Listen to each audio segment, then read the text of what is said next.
let's talk about discrimination. That's the big word here. Imagine that those laws segregated people by race or religion. In other words, just because of the color of your skin, or just because of the religion that you practice, just because you're a girl, or just because you're a boy, that you are being segregated. You are being told you have to live apart. How would you feel about living in a country where it was okay, or it was legal, it was condoned to discriminate against others? How would you feel? Tyler? I feel mad. Give me a better word than mad. Angry. Angry, right? Would you be angry? I would. What would you say, Nicholas? What would be your Sad. word? Sad. Give me a better word than sad. Terrible. Terrible. I would feel terrible. Because why? Finish that out. Feel terrible because it shouldn't be right. Because it's not right. Not it shouldn't be right, but it's not right. We understand that now. DeAndre, what'd you say? How would you feel and why? Give me your full sentence. Mad. Give me your full sentence. Because kids that could be growing up, they're going to think that is the right thing to do. It's bad. It's a great reason. I like that idea. Maddie, what did you say? I said I would be disappointed. Boom. I want you to write that on our card. That's a very impressive word. She would be disappointed because? I'd be disappointed because it's not really fair just to go after somebody over a color or anything. It's simply unfair. I agree with you. Hannah, what'd you say? Terrible. Excellent word, and guess what? That one's already up there, so I can't have you write it. What would make you terrified? I would be terrified because Then I wouldn't want to see people hurt. imagine having to watch that, to witness it.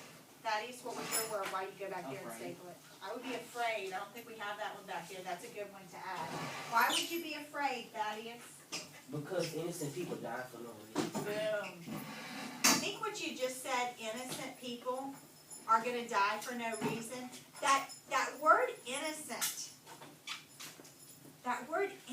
tagging that on to discrimination is why discrimination is wrong. Because they're innocent. They didn't do anything wrong. And I want you to keep that running in the back of your mind as we work our way through this workshop. Our new workshop is called Long Journey to Justice. Our skill is going to be story elements. That means we're reading narrative text. We're reading text that is going to be fiction. However, this is based on reality, so we call that realistic fiction, okay? We're looking also at text evidence. We're looking at problem and solution, and we're going to evaluate part of those many parts of those story elements. We're going to look at plot devices that the author uses, like point of view, figurative language, and the big one here is going to be about repetition. How do we see things repeated over and over in a story to illustrate the author's point? Our vocabulary skills, we'll go through those vocabulary words. We'll be writing a literary analysis, examining those story elements real closely. And then the last part of it is going to be our conventions, which will be correcting those run-on sentences and using the correct word order, which again are pretty simple skills. In today's lesson, we're going to watch our anchor video. We're going to use our discussion. We're going to reinforce our background with some language, which is one of the things that we're doing with vocabulary. We're trying to improve our language through that vocabulary. Yes. Good. All right. Understanding how we use our language is going to really improve our vocabulary as well. So here's what I want to do when we're finished with our video. We're going to fill out this graphic organizer about apartheid. We're going to watch a video about apartheid, which is going to give us some information on what it is, why it happened, does it still exist, and what happened to people, innocent people, during the system of apartheid. Okay, so that's what we're going to be working through today. As we finish up this video, we're going to come back. We're going to answer these questions about why apartheid was unfair and how people fought against apartheid in order to find some resolution. But let's watch our video first. Be sure to make any notes if you need to along the way. Welcome to workshop Long Journey to Justice. Pretty impressive, right? Do I hear somebody just say, wow? It's impressive. It's really, really impressive. There were some things in that video, though, that made me go, what? Really? Did you all come across some of those things, too? Think about the things that struck you in this video. I want you to share that with your partner at your table. Just say something that really didn't seem right in this video. That's why you girls making notes. That's how I just saw that was just like, wow, Tyler told me.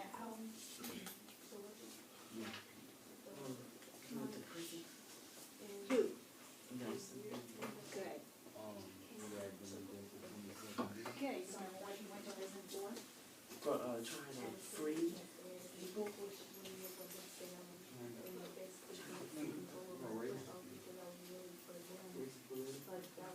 And then he got elected president. Very good thinking. All right, I want to share a couple of these ideas because I heard some different things at each table. Yours was almost comical, what you said at first. What did you tell DeAndre? People was whipping other people with whips and stuff. Whips, sticks, they beat them for sure, She right? tried to write. Who was beating who, by the way? The French were beating the Africans. Okay, so the people in charge, who were mostly white, they were the Dutch and the English descendants, they were beating the non-whites, right? Okay, so that struck you. Would you share what that is? Same thing? Nothing else struck you? Nothing different? I had thought about it, I think they got a movie. So you've seen a movie about Nelson Mandela, No, I haven't watched it. but you I didn't okay. talk about it. Does this generate some interest for you in that particular film? I would think so too. Guys, what'd you talk about? Because it goes right along with DeAndre, what he just said. Went to prison. Give me a full sentence. Nelson Mandela went to prison for trying to free other black soldiers. Absolutely. He went to prison for trying to help other people. That doesn't make sense to me. And Tyler, you added a detail about that? Nelson Mandela. Mandela, went to jail for 27 years. 27 years. And then got out, and what happened to him? President. He became president. He was in jail for 27 years, but now he becomes president. Wow. Girls, I saw you writing notes during the video. Are those any of the things that you talked about? I really didn't get a chance to share something, but I wrote down some things about Nelson Mandela. He gave control of the government, and he had 13 people. He was one of 13 kids. That's kind of impressive to me. Anything else? Okay, what'd you say, Maddie? What I had said was like the Dutchman, they had took over the African home and made it like their home, which it wasn't. They treated them like they put them in the dump. Absolutely. These white people who were the minority, did you notice that figure of over 75% of South Africa is non-white? Yeah. But these white people came in and they said, this is ours. And then they put these other people in junky places. Did they do anything to deserve to be put in junky places? No. Who was the president at the time when this was happening? That's a great question. Did you hear DeAndre's question? Yeah. Who was the president at the time that all this was going on? We're going to have to do some research on that. I can't give you a name right off. Great question, DeAndre. That's going to be one I'm going to ask you to add up here. In fact, if you would take a sticky note so you don't forget the question, add that to our question wall, because those are the kinds of things that we need to know. Because we're making ourselves more informed. I had a student last period who didn't have an opinion on the bell ringer. He said, I don't know. I don't really care. I said, when you quit caring, you're likely to let it happen again. You need to care. You need to have an opinion. You need to become informed. Who let this happen is basically DeAndre's question. Who allowed this to take place? Exceptional question. Okay, I asked you all to please consider ways that apartheid was unfair. We're going to add those things to our graphic organizer. I think you mentioned some of them, but let's go ahead and summarize. How was apartheid unfair? Let's just popcorn out. Talk to me and I'll tell you. How was the part unfair? They were putting the junkie home. Put in junkie homes. Let's make this a little bit more sophisticated. Who was put in junkie homes? After the South accidents. African. Whites and non-whites were living separately. Forced to live in tiny homes, the blacks. I love it. They were. And we're gonna continue this.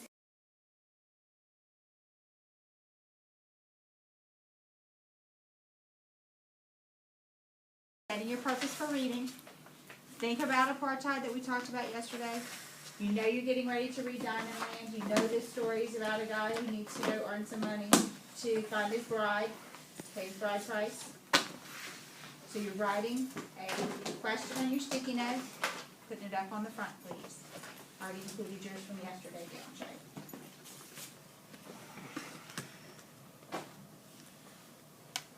Come on, guys. Come on, Tyler. Okay, I'm gonna go ahead and start reading these as you guys are finishing up your questions. I put DeAndre's up here from yesterday. Yesterday, DeAndre's question was, who was president of South Africa during apartheid? He wants to know who can we hold responsible for making the decisions to continue apartheid. I think that's a very fair question, and I appreciate your asking me, DeAndre. Why did they only arrest Nelson Mandela, Maddie? Maddie, I'm going to ask you a question. Do you think Nelson Mandela was the only person arrested? Yes, that's the only person they talked about. It is the only person they talked about. But you don't know though. So maybe. Exactly. So maybe we could instead ask something like, Who did they arrest besides Nelson Mandela? there you go, were there other people arrested besides Nelson Mandela? So we'll just substitute that question, no big deal. But I just want you to think, surely he wasn't the only guy. If this was such a big problem, surely he wasn't the only guy who was arrested. Thank you, Tyler. Hannah asks, why was South Africa known for white and Dutch? Good question. What are your thoughts on that? Do you have any ideas, Hannah? I think maybe because they was kind of hurt or. They were hurt. Well, who was the native population? Let me ask you that. Who was the native population? Who was there first? Nelson Mandela. Well, his people were for sure. The Africans were the native people. Okay. The South Africans were native to that region, and we're going to learn a little bit more about they were actually called tribes. The characters in this story are part of the Zulu tribe. Do y'all know? Are y'all familiar with the Zulus? If you've ever heard of the Zulu parade in New Orleans, that's the first parade of Mardi Gras Day, actually, in New Orleans. But theirs is a reference. Their name is a reference to the Zulu tribes of South Africa. So the tribal people of South Africa were there first, and the Dutch and the English were the ones who came down and tried to discover new lands and discover riches is what they were really looking for, and they brought with them some money. We're going to learn a little bit more about how that money created some power for them. Why were the blacks so scared to take up for themselves? DeAndre, what a great question. What are your thoughts on that?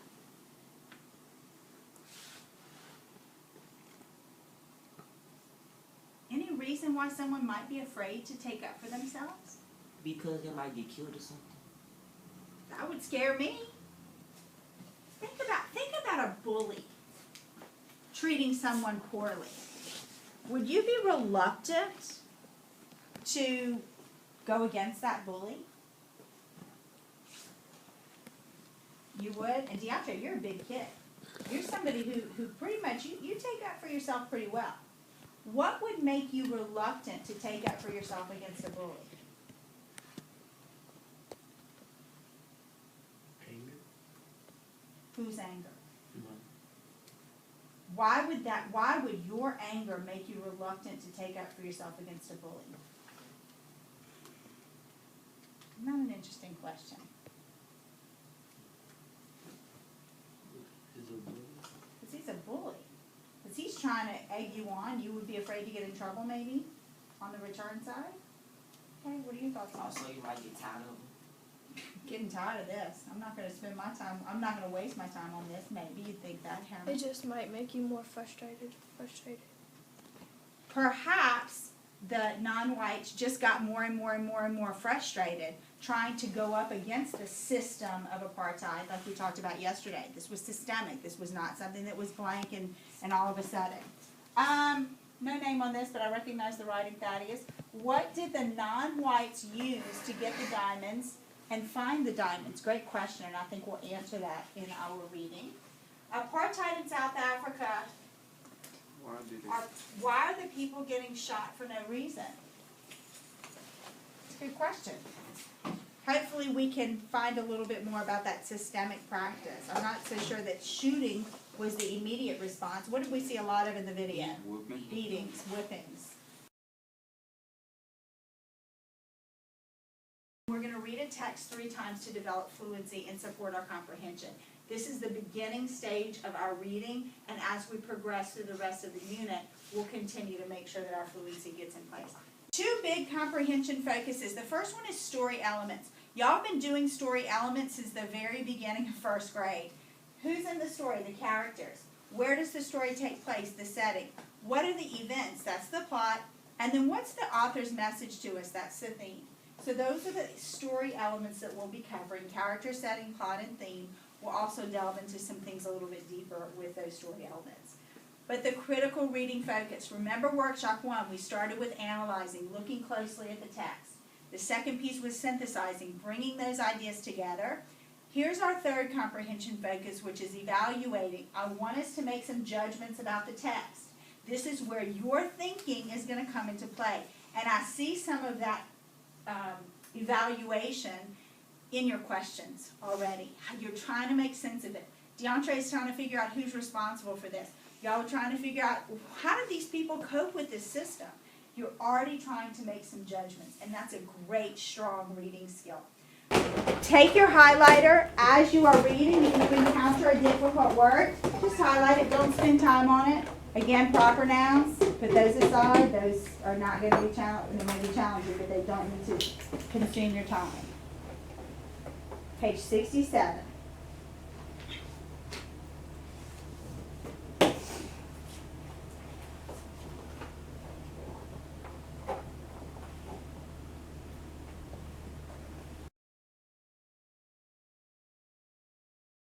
We're going to be doing a couple of things. The first thing that we're going to work on is making sure that we're developing our fluency. As we read, this is going to be our 2nd read. We're going to develop our fluency, making sure that we are reading to communicate the message. Okay, that's the whole reason that we go back and reread. Our first read got us through understanding what we're reading about. The second read is going to get us more comprehension. We're also going to make sure that that's the focus is on our story elements: setting, character, plot, and theme. That's our big focus for our unit, and we're going to be analyzing those things a little bit more closely. And the last thing is we're going to be marking up that text to be sure that we do that. If you would please turn to page 64 in your books if you're not already there, and we're going to begin working on our reading. Can I start reading? I would love it if you would start reading. We're going to make sure everybody's on the same page. 64, quick. And Thaddeus, remember, when you begin reading, make sure you're delivering the message of the text. Go ahead. I stood on a large jagged rock. I stood on a large jagged rock and called out to my brothers. It was time to gather the cattle and bring them home. The Zulu sun would soon set over the hills. My youngest brother Joseph climbed up on the rock. Ayazi, he called. How big is our homeland? I told him, as far as your eyes can see. I feel wise like our father. Excellent. Stop right there. So Ayazi is our main character, and he's feeling how? You just read it. That's right. He's feeling wise. You guys are kind of at the stage of your life right now where you're acting like the big brother, big sister, maybe to a younger brother, younger sister, or a cousin or something, and you're starting to kind of feel like you're the big folks, right? And you're feeling like you know a little bit. I think that's kind of how Ayazi must be feeling here. He feels wise like his father, and he's instructing his young brothers on what? On their homeland. Keep going for me, Maddie. As far as those trees, he asked, Back up. I told him. Oh, I'm sorry, you're right. As far as, but that's a question. I didn't hear a question in your voice. As far as those trees, he asked. Much farther, I said. As far as those hills, he stretched his arm. Much, much farther, I said. This game reminds us of the Zulu people. It reminds us that Zulu warriors were once powerful and that the Zulu had accumulated land that spread far and wide. Then one day a Dutch farmer's son found a huge stone on this land. The stone held light and all were amazed by its rare beauty. Here's a really critical thinking piece that I want to talk about. The Dutch came and basically stole the land from the Zulus. The Zulus had this rich diamond land. Give me an idea here whether you think that's a good thing or a bad thing that the Zulus had diamonds on their land. It says diamonds were discovered on Zulu land long ago. Did it help them to have this diamond-rich land, or did it harm them in some way? You're going to answer this in your journal. Think about it. We know what happened. They had diamond-rich land. If I had diamond-rich land, I'd be pretty excited. Should they have been? In your journal, write a response to the reactive right question.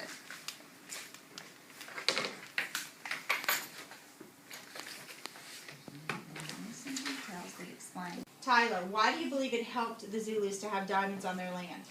Because people find it, they get money. Ooh, they're rich. They're rich. Nick, aside from the money aspect, what do you think? Why did it help the Zulus to have diamonds on their land? They would be happy. They were happy because They were happy because they could have all the diamonds to themselves. ooh, it was only theirs, right?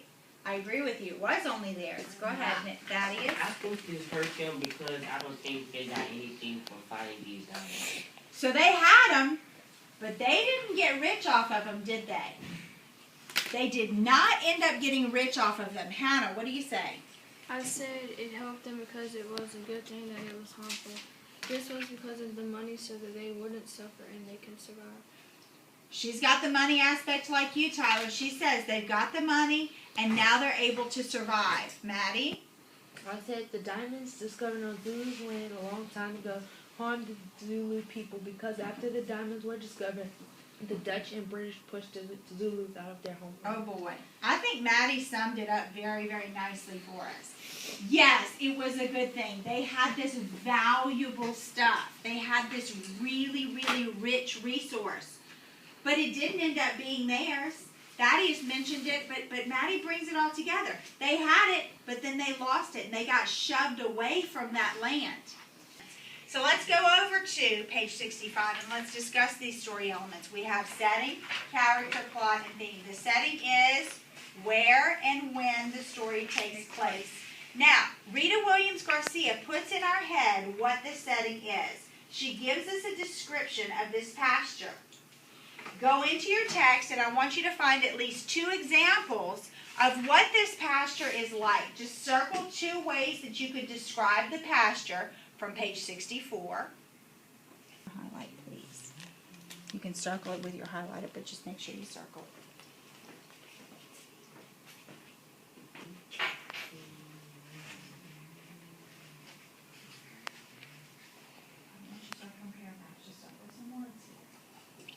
I hear it. What else? Trees. As What far else? as your eyes can see. Oh, it's spread as far as your eye can see. Rock, jagged rock. So this is how Rita Williams Garcia describes the setting.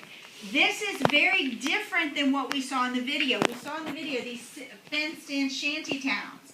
Don't put that in your head. For this family, they live on pasture land. It's broad, it's wide, it's as far as the eye can see. We've got some beautiful rocks. We have a setting sun.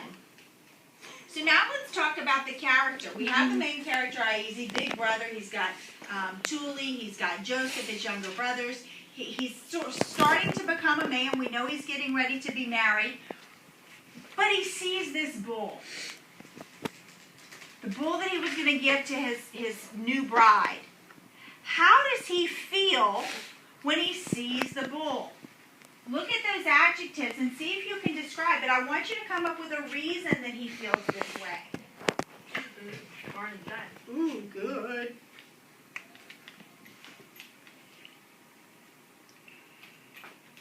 How's he going to feel? How does he feel when he sees the sick bull?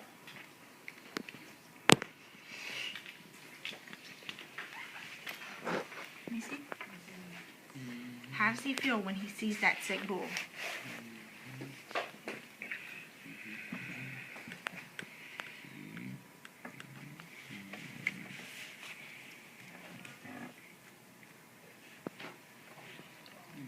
All right, it looks like everyone has chosen alarmed, and I agree with you. But why? Why is he alarmed?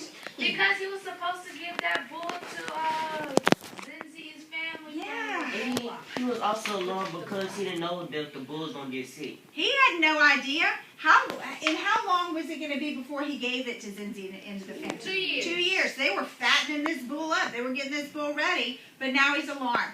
We now go into, this leads us into, the character's situation leads us into the plot event. The plot is the series of events that develop over the course of the story.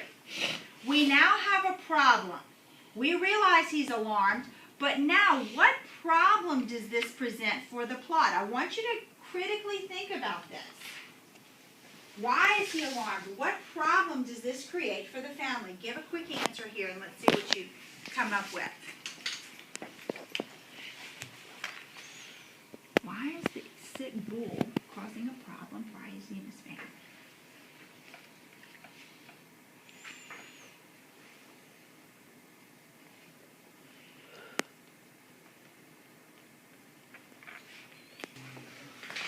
Connect the dots.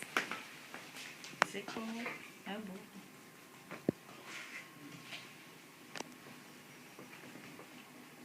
Got it? All right, Tyler, tell me what you wrote.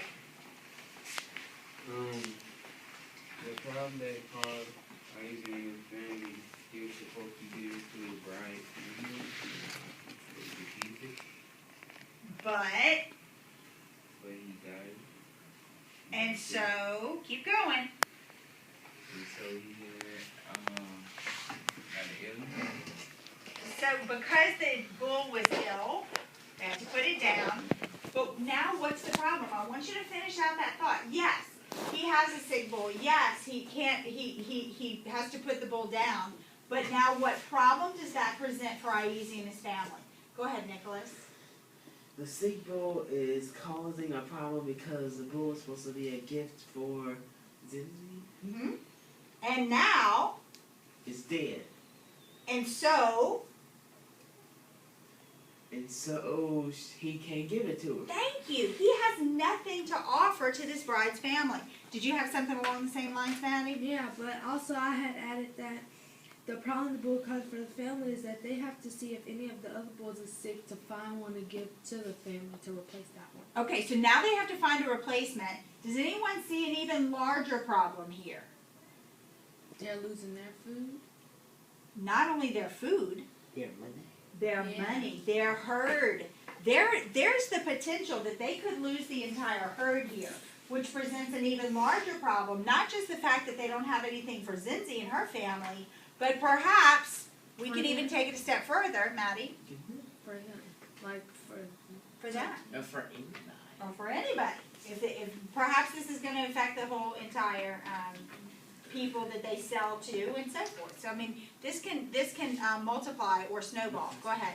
I kind of put a different thing. I said the problem is that the bull was mourning in agony, and he was supposed to give, and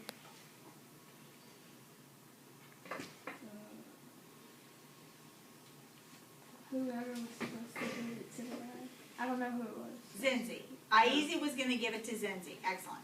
All right, guys and girls, I want you to think about the shift. At the beginning of this story, how is Iezi feeling? Great. Happy. Happy? Great. Give me something better than that. Excited. Excited? Give me something better than that. Wonderful. Look at paragraph 3. Look at paragraph 3. Love you going to the word wall for this. I love y'all are trying to find it. Wise. He was feeling wise. He was feeling important. He's feeling like he's spreading his knowledge. He's growing up. But now- at the end of this part of the story, He's sad. Terrified. Don't be Of- sad.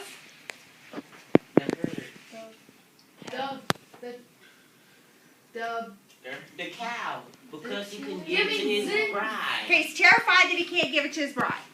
And that they could be losing money. He's terrified they might be losing money.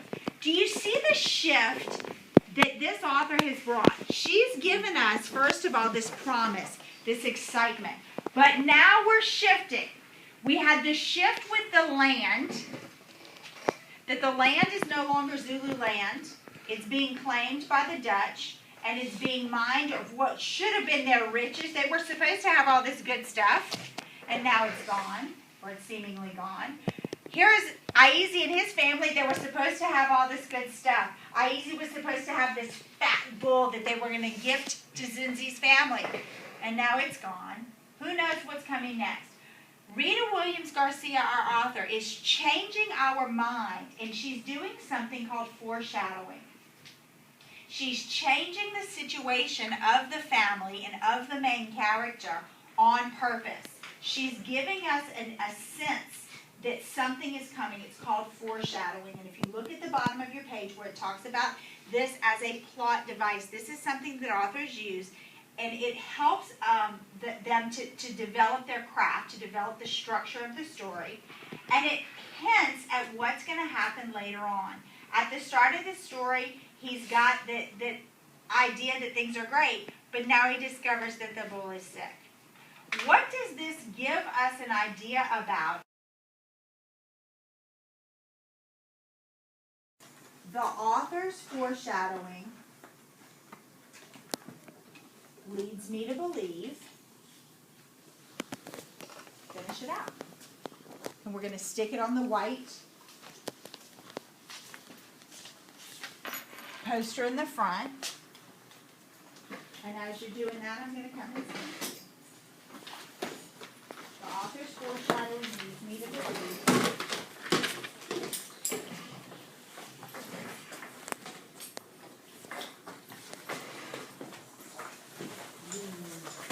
I got it.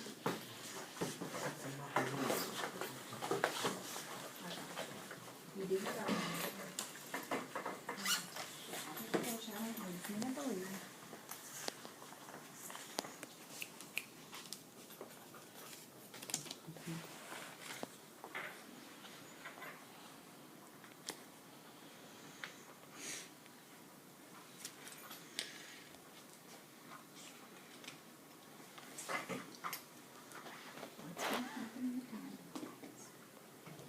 As soon as you're finished, stick it on the white poster, pack it up, and we're going to head on out.